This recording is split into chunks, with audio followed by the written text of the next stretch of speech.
Salamat po sa inyong pakikibahagi sa programang Katagpuin ng Diyos, ilang sandaling pagbubulay-bulay ng salita ng katotohanan araw-araw. Ang ating pong pag-aaralan ngayon ay nasa ikalawang sulat ni Pablo kay Timoteo, kabanatang 1, talatang 9, na sinasabi po ang ganito, na siyang sa atin ay nagligtas at sa atin ay tumawag ng isang banal na pagtawag, hindi ayon sa ating mga gawa, kundi ayon sa kanyang sariling akala at biyaya, na ibinigay sa atin kay Kristo Jesus, buhat pa ng mga panahong walang hanggan. Kalawang Timoteo 1, talatang 9. Pinamagatan ko po ang ating pagbubulay-bulayan ngayon na pagkatawag sa atin ng Diyos. Merong tatlong uri ang pagkatawag ng mga tunay na anak ng Diyos. At ang bawat isa ay may katangian na uukol sa kanilang relasyon sa Diyos. Ngunit ayon sa ating talata, nauna muna ang kanyang pagliligtas sa atin. Hindi ayon sa ating mga gawa, kundi ayon sa kanyang sariling akala at biyaya, na ibinigay sa atin kay Kristo Jesus, buhat pa ng mga panahong walang hanggan. Sa aklat ni Tito, kabanatang 3, talatang 5, ganyan din ang mababasa natin, na hindi dahil sa mga gawa sa katwiran na ginawa nating sarili, kundi ayon sa kanyang kaawaan ay kanyang niligtas tayo sa pamamagitan ng paghuhugas sa muling kapanganakan at ng pagbabago sa Espiritu. Ang salitang akala ayon sa pagkatawag natin sa Diyos ay kaparehas na kahulugan ng salitang layunin.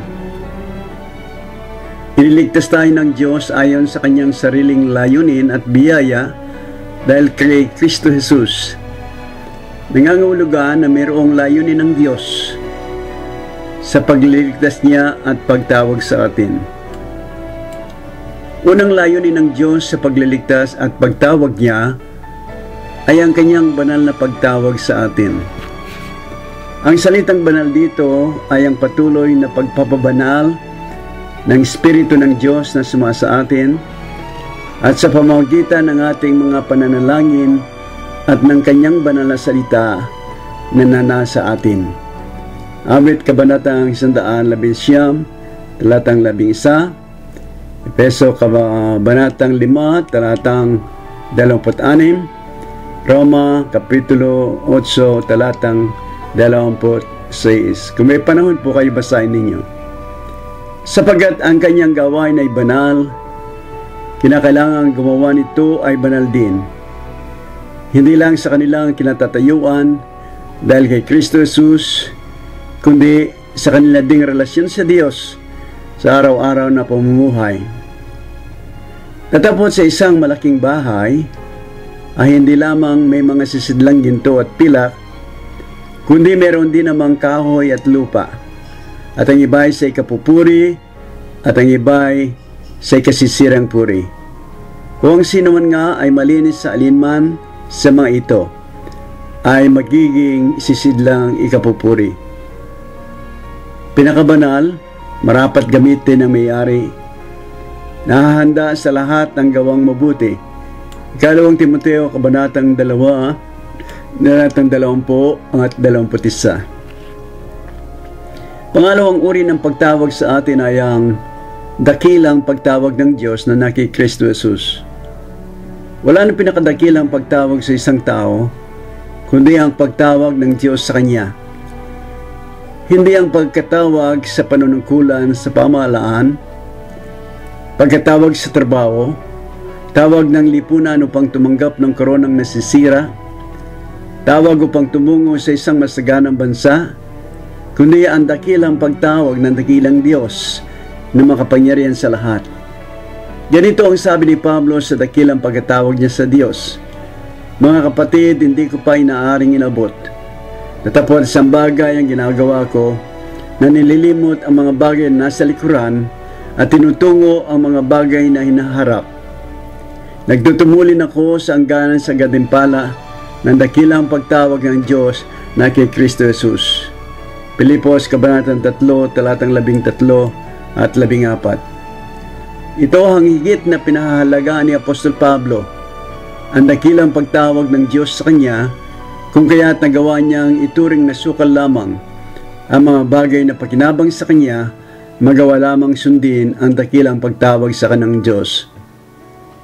Ang pangatlong pagtawag ng Diyos sa atin ay ang makalangit na pagtawag. Kaya mga banal na kapatid, mga may bahagi sa pagtawag ng kalangitan, inyong isipin ang apostol at tigilang saserdote nating kinikilala si Jesus.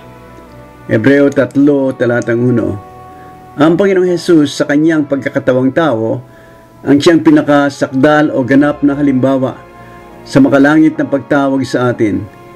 Ginawa niyang tupdin ang layunin ng Diyos Ama sa kanya nang siya'y tawaging anak ng tao para sa katubusan ng kasalanan ng tao. Yung hindi nakakilala ng kasalanan ay kanyang inaring may sala dahil sa atin, upang tayo maging sa kanya ay katuwiran ng Diyos. 2 Korinto, Kabanatang 5, talatang 21. Sa panahong sinusulit ni Pilato ang Panginoong Jesus, sinisikap niyang tanungin siya upang kanyang mailigtas sa kamatayan dahil sa maling sumbong sa kanya. Ngunit ang sabi sa kanya ng Panginoon, ang kaharian ko ay hindi sa sanlibutan ito. Kung ang kaharian ko ay sanlibutan ito, ang aking mga alipin nga ay makikipagbaka upang ako'y huwag maibigay sa mga Hudyo. Ngunit ngayon ang kaharian ko ay hindi dito. 1 Kabanatang 18, talatang 36. Gayun din ang mga taong tinawag na kalangit na pagtawag. Nagnanasa silang lalong magaling na lupain sa makatwid bagay ang sa langit. Kaya hindi sila kinaihiya ng Diyos na tawaging Diyos nila, sapagkat kanyang ipinaghanda sila ng isang bayan at isang tahanang hindi ginawa ng tao, kundi ng Diyos. Hebreo Kabanatang 11, talatang 16. Pagpalain kayo ng Diyos at manalangin tayo. O Diyos naming Ama na nasa langit, salamat po na sa iyong biyaya iniligtas mo po kami dahil kay Kristo Jesus na aming Panginoon. At sa iyong layunin kami mga tinawag mo sa banal, mataas at makalangit na pagtawag. Sana po sa tulong sa amin ng Banal na Espiritu ay magawa naming tupdin na may banal at tapat na paglilingkod ang pagkatawag namin sa inyo ayon sa iyong layunin. Sa ngalan ng aming Panginoon Kristo. Amen. Magpalain po kayo ng Diyos.